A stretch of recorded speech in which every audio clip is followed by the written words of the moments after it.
할렐루야.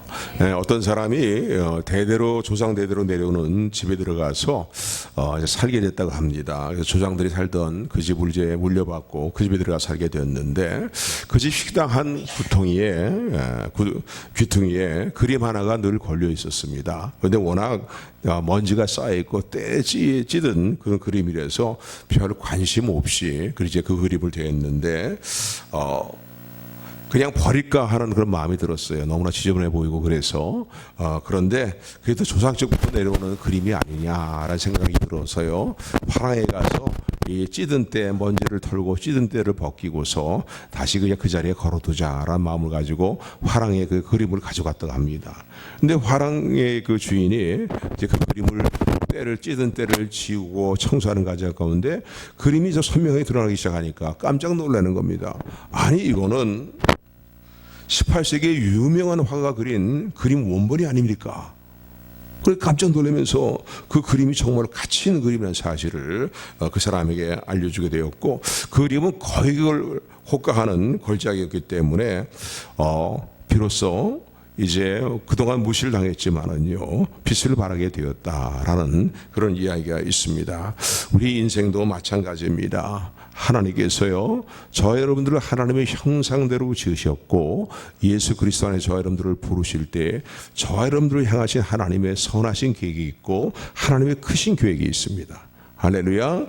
비록 학벌이 작고 문벌이 별로 대단치 못하고 혈통적으로 대단치 못하다 할지라도 저와 여러분들이 예수 그리스도 안에서 하나님께서 저와 여러분들을 하나님의 형상대로 빚을 뿐만 아니라 새로운 피조물로서 저와 여러분들을 받으셨고 또 저와 여러분들을 통해서 하나님이 이루실 놀라운 계획이 있음을 믿으시기를 주님으로 축원을 드립니다. 그런데 우리가 쓰임받는 삶을 살기 위해서는요 그리고 정말 하나님께서 나를 부르신 그 부르심에 부합된 가치 있는 삶을 이제 빛을 발하면서 살기 위해서는 우리에게 우선적으로 요구되는 것이 있습니다. 찌든 때가 같이 우리의 삶에 끼어있는 이제 죄악의 일들을 우리가 벗어버리는 그 작업들을 해야 된다는 거. 이미 예수 그리스도의 보혈의 피로 말미암아 우리가 모든 죄와 허물을 용서받고 구원받았지만은 우리의 삶의 성화를 이뤄나가기 위해서는 그리고 가치 있는 존재로서 하나님께 쓰임받는 삶을 위해서는요 우리에게 요구되는 것이 무엇이냐 하면 죄를 날마다 회개하고 죄악의 유혹의 욕심을 따라서 어디가는 구습을 쫓는 옛사람의 모습을 벗어버리기를 힘쓸 때에 디모데 후서에 있는 말씀처럼요 하나님 집에 속해 있는 그릇으로서 내 자신을 깨끗하게 하게 될 때에 주인의 쓰기에 합당한 그릇이 되어서 귀하게 쓰임받는 놀라운 일들이 우리에게 임한다는 사실을 믿으시기를 주님으로 축원을 드립니다. 우리 옆부가 인사 나누시 바랍니다. 하나님께서 성도님을 쓰시기를 원하십니다. 서로 손도 잡아주시면서 축복하며 인사 나누시 바랍니다. 아멘. 그런데 축복만 할 것이 아니고요 축복만 받을 것이 아니라 어떻게 되겠습니까? 찌든 죄를 벗어버리고 회개해야 된다는 거예요. 깨끗한 그릇이 될 때에 우리의 모습이 주님의 모습을 담는 이제 성화를 이뤄나갈 뿐만 아니라 쓰임받는 삶이 이루어지게 됨을 믿으시기를 주님의 이름으로 축원을 드립니다.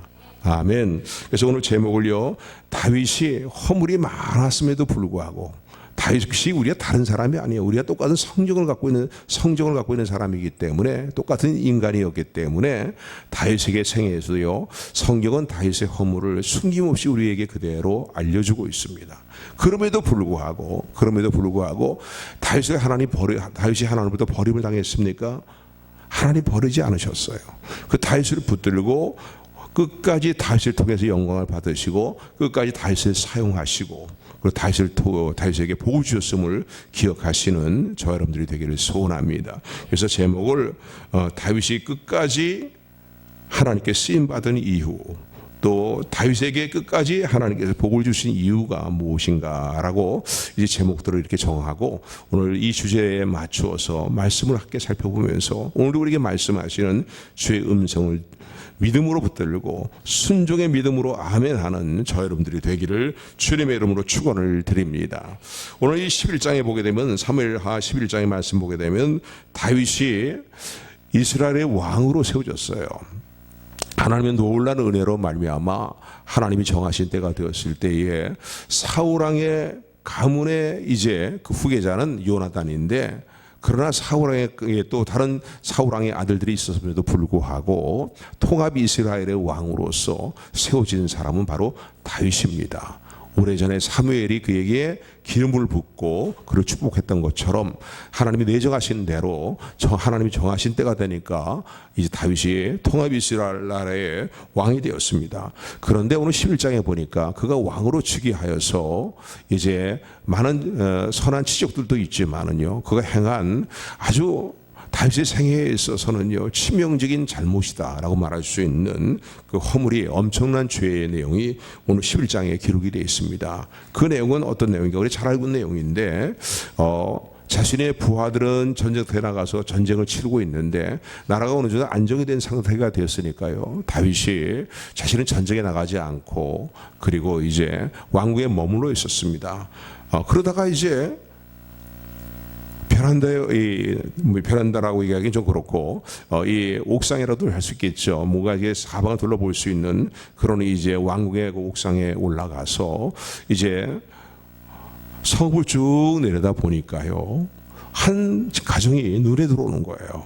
그런데 그 가정에서 일어난 일이 뭐냐면은 한 여인이 나와서 바깥에서 자기 정원에서 이제 목욕을 하고 있는데 그 여인에게 유독 마음이 끌리게 됩니다. 궁궐에도 수많은 궁녀들이 있고 수많은 여인들이 있어요. 자기 뜻대로 할 수 있는 수많은 여인들이 있음에도 불구하고 유독 그 여인에게 마음이 끌려요. 그래서 그 여인이 신분을 알아보고 그 여인을 신분을 알아보니까 자신의 충성스러운 부하 우리아의 아내라는 거예요. 그 우리아는 지금 조국을 위해서, 나라를 위해서 전쟁에서 나와서 치열한 싸움을 싸우고 있는데 그 우리아의 아내 바세바가 마음에 훅 들어오니까요, 다윗이 그것을 이기지 못하고 그 유혹을 이기지 못하고 바세바를 불러다가 이제 그 유부녀를 범하는 죄를 저지르고 맙니다. 그리고 나중에 이것이 또 잉태를 했다는 얘기를 듣게 되니까요, 급급하게 됐어요. 이걸 어떻게 은폐할 것인가. 그래서 우리아를 급히 불러다가 이제는 술을 잔뜩 먹여놓고서는 그동안 수고했다. 너희 집에 들어가서 네 아내와 이제 회포를 풀어라 라고 하고 집으로 들여보낸다 그랬는데 이 술을 잔뜩 먹은 우리아가요 들어가질 않는 거예요. 자기 집에. 왜 안 들어가느냐. 상을 물어보니까 나의 동료들은 전쟁터에서 지금 생명을 걸고 싸움을 싸우고 있는데 나 혼자 편안하게 집에 들어가서 내 아내와 함께 잠자리를 같이 할 수 없습니다 라고 그렇게 하면서 궁궐 문 밖에서요, 궁궐 문 어귀에서 잠을 청하는 거야. 그 다음날도 또 잔치를 베풀고서 또 그렇게 집에 가서 쉬라고 얘기하는데도 한사코 거절을 하는 거야. 자신의 어떤 계략대로 일이 풀어지지 않게 되니까 우리아를 전방으로 다시 돌려보내면서 이제 최전방에서의 그 대장군인 총지휘관이라고 얘기할 수 있는 요압에게 편지를 밀서를 보냅니다. 밀서를 보내고서는 우리아를 다른 적들과의 싸움을 싸우게 될 때, 적들과의 싸움을 싸우게 될 때에 최전방에 우리아를 내보내라. 그리고 최전방에서 내보내고 그리고 적들이 화살을 쏴댈 때에 결국은 우리아가 맞아서 죽도록 그렇게 방치해 두어라 라는 그런 명령을 내립니다. 그래서 그로 말미암아서요 그렇게 충성스러운 우리아가 죽고 맙니다. 그런데 거기서 끝나지 않죠. 오늘 본문의 말씀 보게 되면은 그 우리아 안에 있는 바세바를 데려다가 자기의 처로 삼고 이 생활을 같이 하게 됩니다. 이러한 이제 이 다윗의 모습을 볼 때에 이 다윗이 지은 죄가요 얼마나 엄청난 죄입니까? 자기의 충성스러운 부하와 우리아의 아내를 범하고 그것을 또 감추기 위해서 남편까지 이제 살해하는 그런 엄연한 간음자요, 간음을 행한 자요, 살인자라고 말할 수 있습니다. 근데 그럼에도 불구하고요 하나님께서는 그의 삶을 쭉 여정을 보게 될 때 끝까지 다윗과 함께 하셨고 다윗에게 복을 주셨다는 거예요. 그리고 다윗을 사용하셨다는 거예요. 다윗을 통해서 영광을 받으셨다는 사실입니다. 여러분, 왜 이러한 복이 다윗에게 임할 수 있었는가요? 첫 번째는 여러 가지 많은 이유를 댈 수 있겠지만, 첫 번째는 하나님의 약속에 하나님께서 신실하신 택하신 백성을 끝까지 사랑하시고, 또 택하신 백성과 맺으신 하나님의 약속에 대해서 하나님은 신실하시기 때문입니다.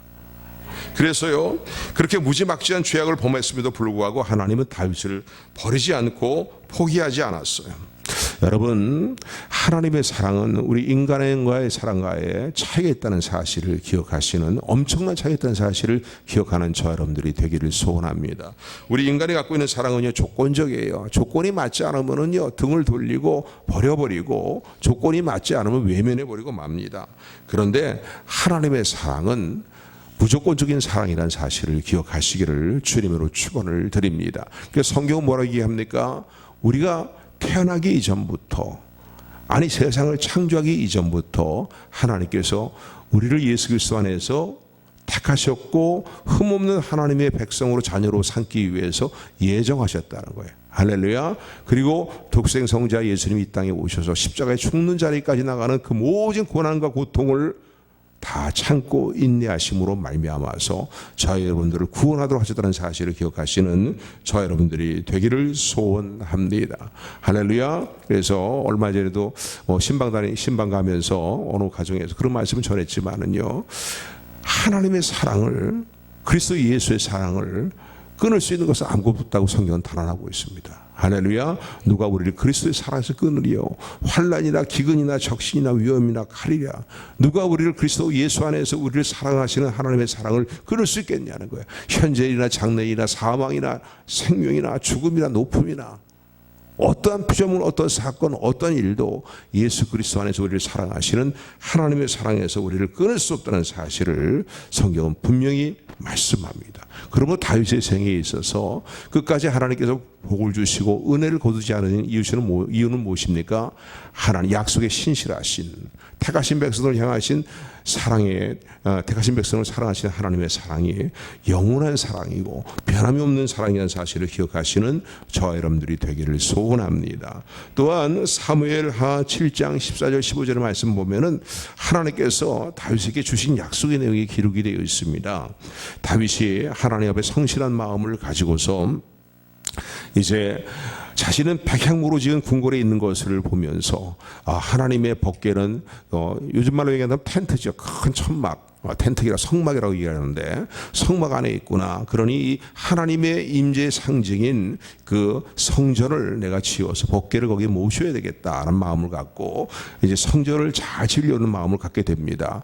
그래서 이 마음을 나단 선지자에게 이야기하게 되었고, 나단 선지자는 그거 참 좋은 일입니다. 왕 그런 마음을 하나님이 받아주실 것입니다. 그래 뜻대로 하십시오라고 하고 돌아갔는데 하나님께서 다윗에게는 너는 용사로서 싸움을 많이 치른 사람이기 때문에 내 손에 많은 피가 묻어 있다. 그러므로 너를 통해서 성전을 짓지는 않을 것이고 내 후대의 후손을 통해서 성전을 지을 것이다. 그 후대는 이제 솔로몬이죠. 하나님 그렇게 말씀을 하십니다. 그러면서 하나님께서 약속을 하셔요. 어떤 약속을 하시냐면요, 너의 후대에게 내가 은총을 거두지 않겠다는 거야. 너희 후손들에게 은총을 거두지 않겠다는 거야. 너희 후손들이 잘못을 해도 내가 은총을 거두지 않을 것이라는 거예요. 그 말씀은 뭐냐면요, 사울왕의 가문은 사울이 잘못했기 때문에, 그리고 그 후대에서 왕가를 이어가는, 왕위를 이어가는 그 모든 계승의 은혜를 다 거둬가 버리고 마셨습니다. 그래서 사울왕은 당대의 왕위가 끝나고 말아요. 그런데 다윗에게는 그렇게 하지 않겠다는 거예요. 다윗 자신뿐만 아니라 다윗의 후손들이 하나님 앞에 죄를 범할 때에도 하나님께서 사람의 막대기와 인생의 채찍으로 때릴지언정 징벌하신다는 것이죠. 징벌할지언정 내가 내 앞에서 패한 사울에게서 나의 은총을 빼앗은 것 같이 그들에게서는 빼앗지 않을 것이다 라고 그렇게 약속을 하셨습니다. 여러분, 하나님의 모든 약속은 항상 신실하다는 사실을 끝까지 믿고 신뢰하며 하나님께 감사하는 저 여러분들이 되기를 소원합니다. 오늘 저 여러분들이 믿는 하나님께서요, 저 여러분들을 향한 하나님의 사랑이 이랬다 저랬다 이랬다 저랬다 하면요, 우리는 정말로 아무런 소망을 가질 수 없는 존재들입니다. 그렇잖아요. 그런데 하나님은 무조건적인 사랑으로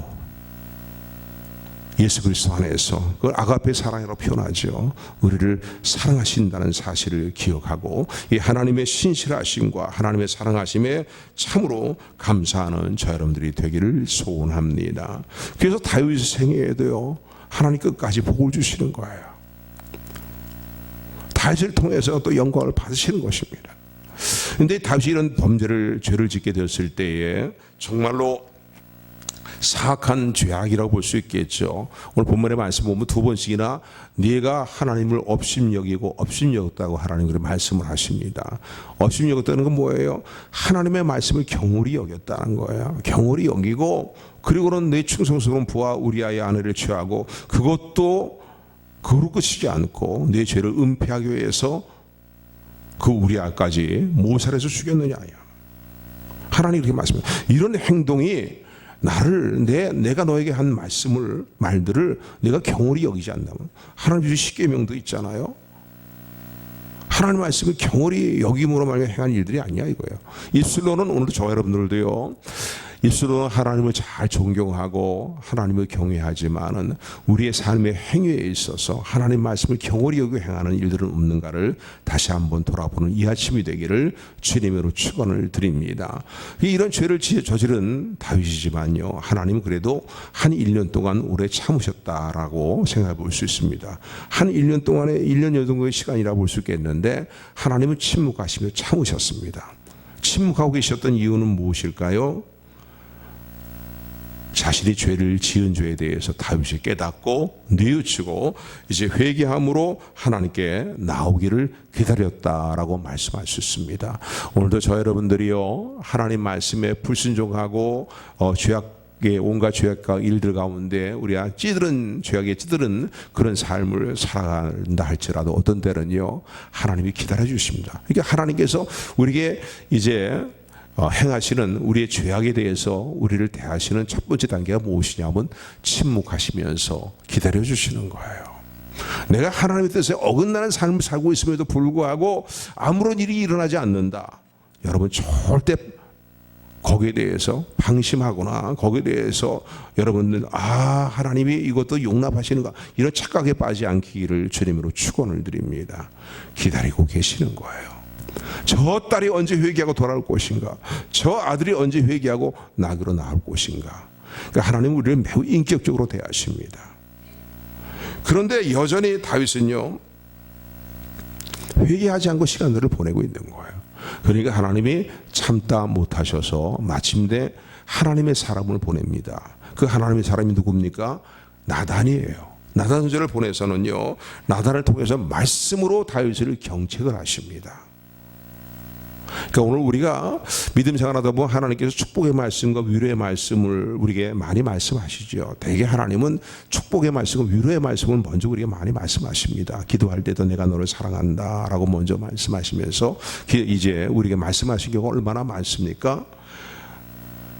그런데 하나님은요, 오래 참고 기다리고 계시다가 괜찮아지겠지, 돌아오겠지, 나아지겠지, 깨닫겠지라고 기다리고 계시다가 죄를 회개하지 않을 때는 하나님은 하나님의 사람들을 통해서 또 이 모양 저 모양으로 말씀을 통해서 우리에게 경책하신다는 사실을 기억하시기를 주님의 이름으로 축원을 드립니다. 나단 선지자가 찾아와서요, 왕에게 비유로 이런 얘기를 합니다. 사무엘하 12장 1절부터 4절까지 말씀, 우리 본문의 말씀이 있지 않았지만은요, 왕을 찾아서 이렇게 합니다. 왕이시여, 우리 성읍에 우리나라에 아주 괴악한 못된 녀석이 살고 있습니다. 못된 사람이 있습니다. 가문의 사람이 있습니다. 그러니까 어떤 일 때문에 그러냐 했더니 큰 부자인데 이 부자가 자기 집에 소와 양떼가 수없이 많음에도 불구하고 자기에 찾아온 손님을 접대하는 일에 있어서 이제 옆집에 있는 말이죠, 가난한 자의 집에 있는 암양 한 마리를 탈취에다가 자기 집에 온 손님을 대접했다는 거예요. 그러니까 왕이 얘기 듣고요, 아니 그렇게 양떼 소떼가 많은 녀석의 말이지 그 가난한 집에 있는 암양 새끼 한 마리는 그 집의 가족과 같이 아끼고 사랑하는 그런 이제 관계에 있는 그런 양인데, 그것도 한 마리밖에 없는 양인데 그걸 빼앗아다가 자기 손님을 대접하기 위해서 그 양을 손님을 대접했단 말이냐, 탈취했단 말이냐, 이런 형벌을 받아도 마땅한 녀석이 어디 있는가 말이지. 노발대발을 합니다. 그런데 오늘 본문의 말씀 보니까요, 이 나단 선지자가 이렇게 합니다. 그렇죠, 왕이시오. 아마 본문에 그런 표현이 없지만은요, 정말 그렇습니다. 정말 못된 녀석입니다 말이죠. 이런 자는 우리는 이스라엘 백성이라고 얘기할 수가 없는 자입니다 말이죠. 진노를 받아도 마땅합니다. 아마 그랬을 거예요. 그러니까 그렇지, 누구냐 하고 물으니까요, 왕이시오, 바로 당신이 그 사람입니다. 바로 당신이 그 사람입니다.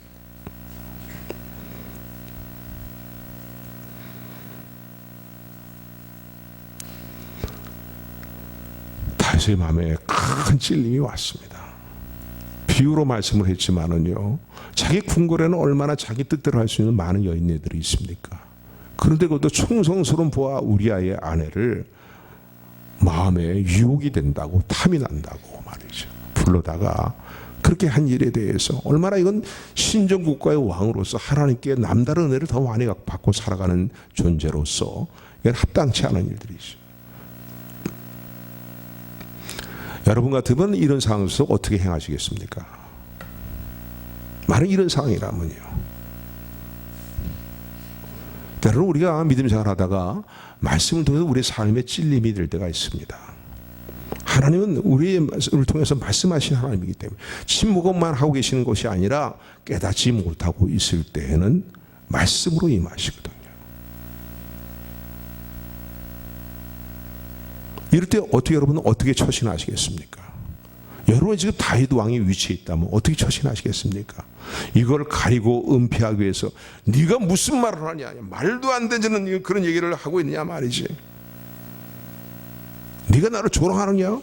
내가 이 나라의 왕이다 말이지. 왕인데 왕인 나를 말이야 무시해도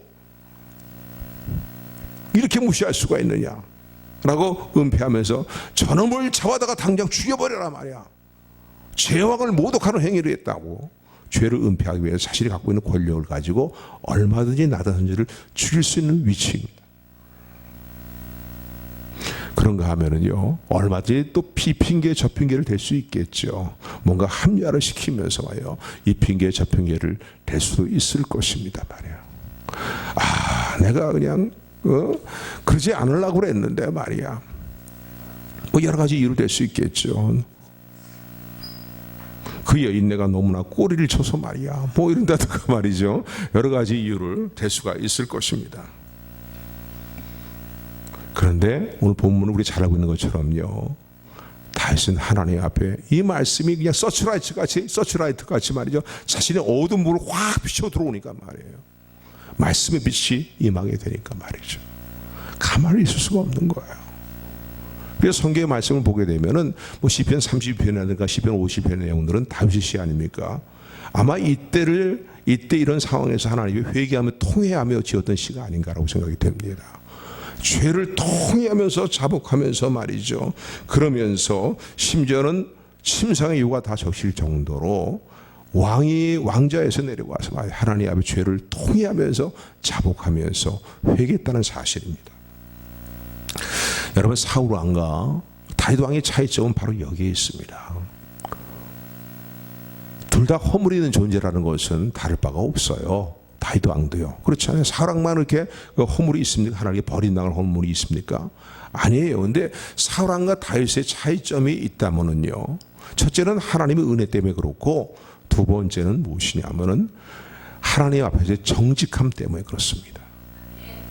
하나님 앞에 정직한 자세 때문에 그런 거예요. 늘 여러분들에게 신앙생활 하면서 저도 마찬가지지만은요, 강조하는 단어가 있습니다. 코람데오라는 단어예요. 코람데오. 우리가 하나님 면전 의식을 가지고 살아가자는 거예요. 코람데오 의식을 가지고 살아가면은요, 하나님 앞에 정직하지 않을 수가 없어요. 바로 이 사울 왕과 버림을 당한 사울 왕과 다윗의 차이점이 여기 있다는 거예요. 그래서 다윗은 끝까지 정직하게 하나님 앞에 회개함으로 말미암아 끝까지 하나님께 축복을 받고 하나님의 은혜를 받으며 또 사명을 감당하며 하나님께 쓰임 받는 복이 든 존재가 여러분의 삶을 마치게 됐다는 사실을 기억하는 저 여러분들이 되기를 주님의 이름으로 축원을 드립니다. 참 안타까운 일이지만요, 현대인들에게 점점 무뎌져 가는 것이 있어요. 그것은 무엇이냐면 죄에 대한 감각이에요. 지금으로부터 한 10년 전, 20년 전을 생각해보면 그때보다 얼마나 우리들의 삶에 죄에 대한 감각이 어두워지고 무뎌야 되는지 몰라요. 그렇잖아요. 별의별 얘기가 다 나옵니다. 심지어 교계 내에서도 별의별 얘기가 다 나와요. 이건 하나님 것이 절대 아닌 것들인데 말이죠. 그걸 다 우리가 용납해야 될 것처럼 그렇게 얘기를 합니다. 그런데 여러분, 삶의 기준은 하나님의 말씀이에요. 하나님 말씀이에요. 내 인간적인 생각과 인간적인 주장으로 하나님 말씀을 소홀히 여길 수 있습니까? 하나님 말씀을 무시할 수 있습니까? 그럴 수 없는 거예요. 오늘 현대인에게 요구되는 것은요, 자기 합리화를 시키기 위해서 온갖 죄악의 일들을 포장합니다. 온갖 이런 저런 일을 갖다 붙이면서 말이죠. 오늘 현대인에게서 문제가 되는 것은 무엇이냐면요, 정직함이 갈수록 사라진다는 거예요. 하나님께서 우리 주신 선한 양심이 완전히 무뎌져 버리는 상태에 있다는 거예요. 이게 오늘 현대인의 문제인 거예요. 부패한 인성을 가지고 살아가는 우리가 죄를 지을 수 있어요. 근데 문제는 죄를 졌으면 죄라고 얘기하고 죄에서 돌이키면 되는 거예요. 십자가의 보혈을 붙들고 회개하고 정직하게 회개하고 돌이키면 되는 거예요. 그런데 자꾸 합리화시키고 이런 저이런 갖다 붙이고 핑계대고 말이죠. 죄의식을 느끼지 아니하려고 하고 죄의식을 느끼지 못하고 있는 것이 오늘 현대인들의 문제점이다 라고 말할 수 있습니다. 앞으로 주님이 오실 날이 더 가까울수록 이런 일들을 더욱더 관영해질 것입니다. 죄에 대한 감각이 다 어두워지게 될 것입니다. 그런데 하나님이 원하시는 것은요, 너 왜 죄를 저지르느냐 라기보다 하나님이 우리가 더 원하시는 건 무엇이냐면요, 하나님의 자녀들에게 백성들이 원하시는 것은 하나님 앞에서 정직함입니다. 정직함이에요. 하나님 것을 귀하게 여기셔요. 내 죄를 죄라고 시인하고, 그리고 죄 때문에 하나님 앞에 눈물을 짓고 몸부림을 치면서 주님 천부의 의지 없어 손들고 옵니다 말이에요. 주님, 나님 박대하시면 내가 어떻게 하겠습니까? 나의 의로움은, 지난주 우리의 오해도 살펴본 내용이죠. 나의 의로움은 예수님밖에 없습니다 말이에요. 예수님의 보혈이 아니면 어찌 하나님 앞에 우리가 의롭다 인정을 받을 수 있겠습니까 말이에요. 그리고 나가는 것을 하나님 원하시는 건, 하나님께 나오는 걸 원하시는 거예요. 그냥 이 모양정으로 죄를 합리화시켜버리고 또 그리고 핑계대고 죄의식이 없이, 죄를 짓고 또 죄의식이 없이 말이에요. 죄를 죄로 인정하지 않는 그런 삶을 살아가는 것은 정말 하나님의 자녀로서 합당하지 못한 모습이라는 사실을 기억하시는 저 여러분들이 되기를 주님의 이름으로 축원을 드립니다. 하나님 무엇을 기뻐하신다고요? 하나님 앞에 정직함을 기뻐하셔요. 정직한 회개가 있기를 원하시는 거예요. 그러면 우리의 지은 죄가 아무리 많은 죄라 할지라도요, 하나님 앞에 정말 통회하고 하나님 앞에 회개하면 나가면은 70번씩 7번이나 용서하라고 말씀하신 주님은 우리를 무한히 끌어안으시는 은혜와 용서와 사랑으로 함께함을 기억하시는 저와 여러분들이 되기를 주님으로 축원을 드립니다. 다윗이 왕임에도 불구하고요, 나다서제를 통해서 주시는 하나님의 말씀을 듣고 마음에 찔림을 받아갖고서 왕자에서 내려와서 심상에 통회하며 겸허함으로 하나님이 회개하게 될 때에 하나님이 다윗에 대해서 어떻게, 다윗에 대해서 하나님은 어떻게 다윗을 대하셨습니까? 어떠한 조치를 취하셨습니까? 우리가 너무 잘 알고 있는 내용이죠. 예, 맞습니다. 하나님 앞에 이렇게 회개함으로 나갈 때, 정직한 마음으로 회개함으로 나갈 때 하나님은 우리에게 죄를 용서하시는 은혜로 함께함을 믿으시기를 주님으로 축원을 드립니다. 다윗이 지은 죄는 살인죄고 간음죄입니다. 이거 얼마나 엄청난 죄입니까? 그런데 하나님은요, 다윗에게 죄를 용서하시는 은혜를 주시면서 나단들에게 즉시 하나님께서 말씀을 하시는데 이렇게 말씀을 하십니다. 우리 13절의 말씀이에요. 우리 13절 말씀 같이 합독합니다. 시작.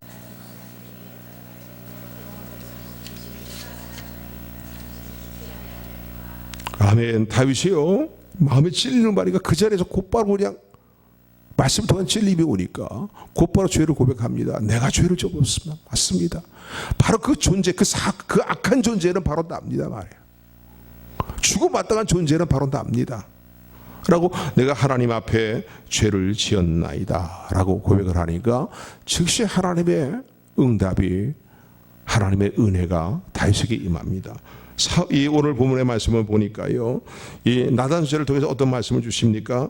여호와께서도 당신의 죄를 용서하셨나이다, 당신이 죽지 아니하겠나이다 라는 사죄의 은총이 그게 임합니다. 할렐루야. 그래서 요한 1세 말씀을 보게 되면은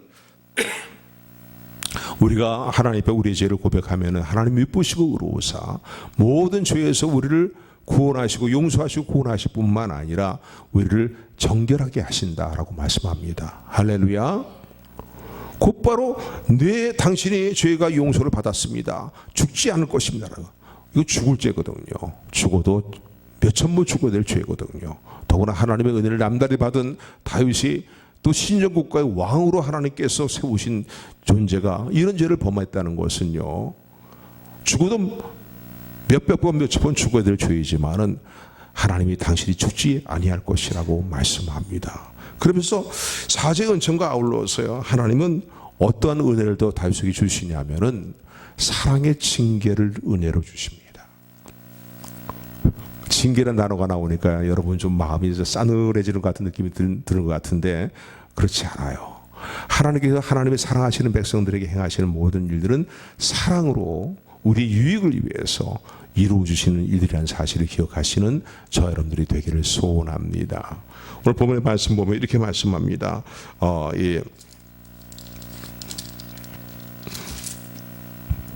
본문 10절, 11절 말씀 같이 12절까지 우리 합독합니다. 10절부터 12절까지 시작. 이제 네가 나를 업신여기고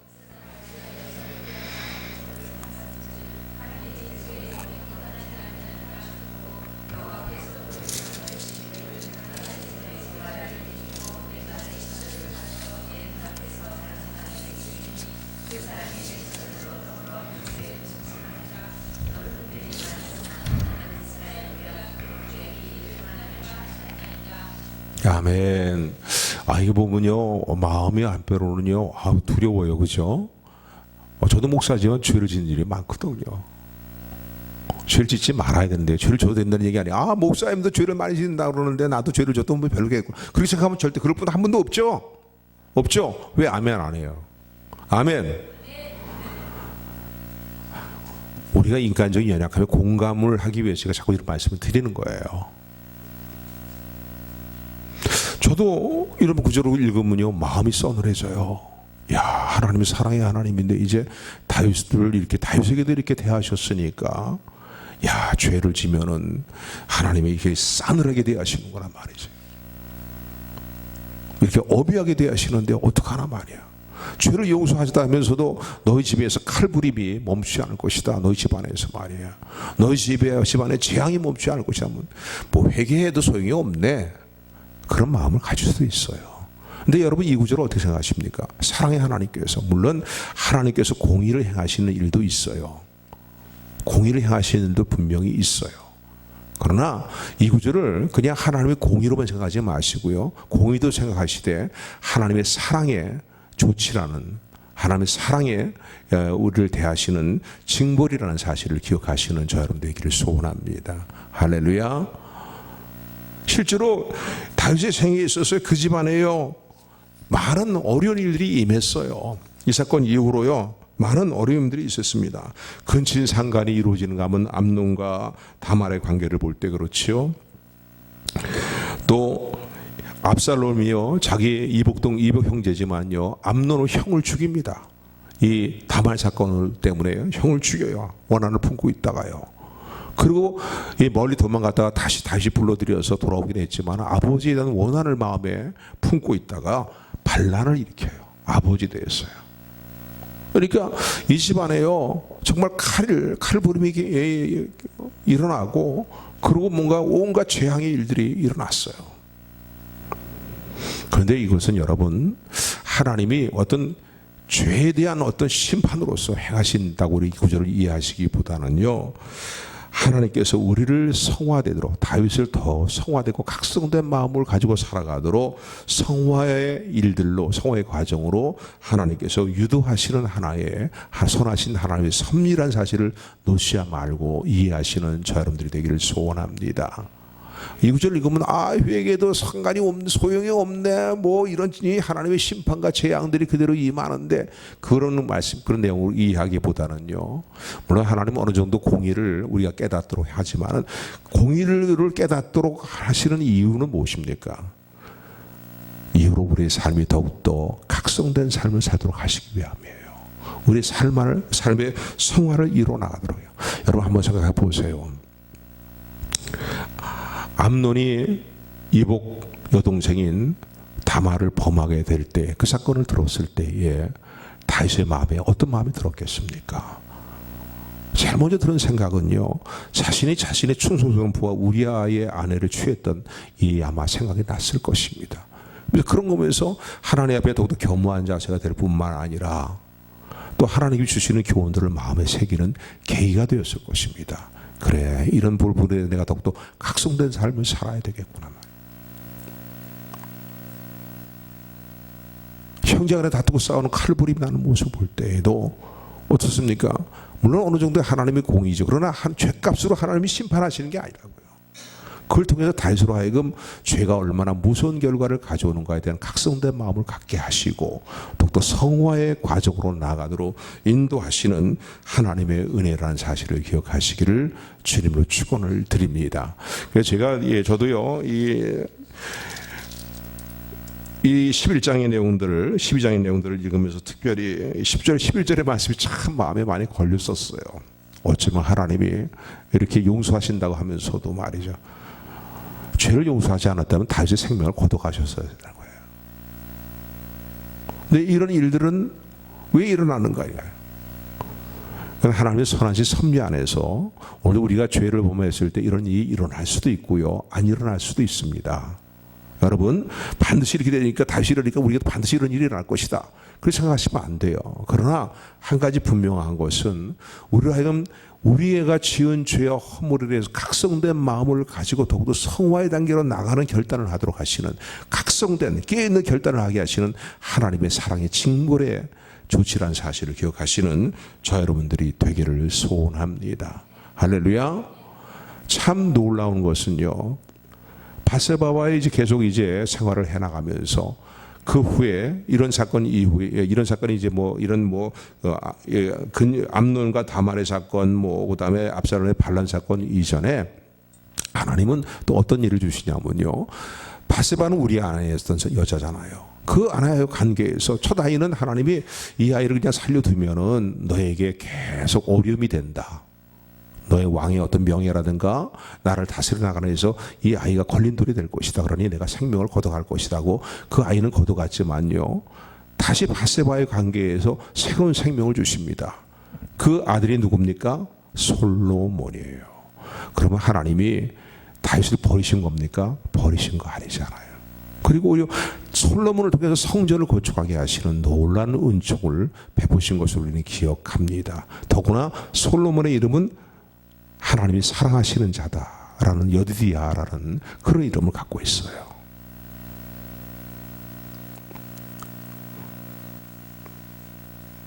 오늘 이 말씀을 통해서요, 우리가 함께 살펴볼 수 있는 놓치지 말고 붙들을 중요한 메시지는 무엇입니까? 하나님, 우리가 은혜로 구원받고, 오직 은혜로 구원받고, 오직 예수 그리스도를 믿는 믿음으로 구원받다는 사실을 분명하기를 원하십니다. 할렐루야. 그러니까 우리의 행위로 구원받는 건 절대 아니에요. 오직 은혜로, 예수 그리스도를 믿는 믿음으로 우리가 모든 지은 죄를 용서받고 단번에 영원한 속죄를 받았고 우리가 구원받은 하나님의 자녀가 되었어요. 그런데 하나님은 그 단계에서 우리의 삶이 멈추기를 원치 않으신다는 거예요. 전에 여러분들이 말씀드렸지만 하나님이 우리를 구원하시다는 그 구원의 단어에 포함되어 있는 내용은요, 우리의 이 땅에서의 삶이 마치는 날까지 이루어지는 성화의 과정들, 그리고 마침내 이 땅의 삶을 마치게 될 때 영화의 단계, 영원한 영화의 단계에 들어가는 과정까지가 하나님이 우리에게 베풀어 주시는 구원이라는 단어에 포함되어 있는 일들입니다. 할렐루야. 그래서 오늘 저와 여러분들이요, 분명히 구원받은 하나님의 자녀가 되었습니다. 그러나 이제 내가 이제 죽어도 구원받고서니까 천국에 들어간다라는 그 사실로만 만족하지 말고, 이제는 날마다 옛사람의 모습을 벗어버리고 예수 그리스도의 형상을 담는 하나님의 자녀로서의 성화를 일어나기를 하나님 원하신다는 사실을 기억하시는 저와 여러분들이 되기를 소원합니다. 또 저와 여러분들을 쓰시기를 원하셔요. 쓰시기를 원하신다고요. 우리의 삶의 성화를 하나님이 원하실 뿐만 아니라 또한 쓰시기를 원하신다고요. 여러분 한번 생각해 보세요. 다윗이 나단 선지자를 통해서 하나님의 말씀을 듣고 하나님의 말씀에 책망을 받게 됐을 때 그가 회개하지 않았다면 그가 계속 이스라엘 왕으로서 쓰임받을 수 있었을까요? 결코 쓰임받지는 못했을 것입니다. 계속적으로. 그의 회개함이, 하나님 말씀 앞에 겸허하게 무릎을 꿇는 그 회개함이 하나님이 그를 귀하게 여기셨고 또 그를 통해서 귀하게 사용하시며 영광을 받으셨다는 사실을 기억하는 저 여러분들이 되기를 주님을 축원을 드립니다. 디모데후서의 말씀 보면은요, 하나님의 집 큰 집에는 많은 그릇이 있다는 거예요. 큰 그릇, 은그릇, 질그릇, 많은 그릇이 있는데 아무리 가치가 있는 귀한 그릇이라도 때가 잔뜩 껴 있고 오물이 잔뜩 묻어 있으면 주인이 그것을 사용하지 않습니다. 그러나 별 가치가 없는 그릇이라 할지라도 항상 언제든지 주인이 쓰기에 깨끗하게 준비되어 있으면요, 주인이 즐겨 사용이 된다고 그렇게 말씀합니다. 하나님은 저와 여러분들을 사용하기를 원하십니다. 그런데 사용하기를 원하시는데 저 여러분들이 회개하며 깨끗함으로 나가는 삶의 일들이 별로 없기 때문에, 너무나 부진하기 때문에 하나님이 계속 사용하기를 원하시는데도 쓰임받지 못하는 일들이 없는가를 이 아침 다시 한번 살펴보는 저와 여러분들이 되기를 소원합니다.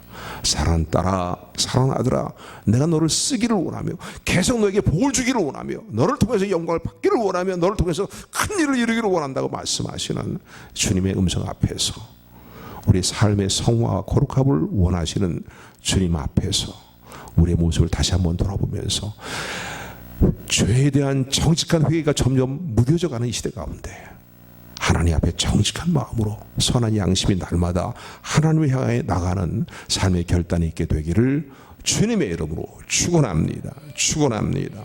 은혜의 하나님,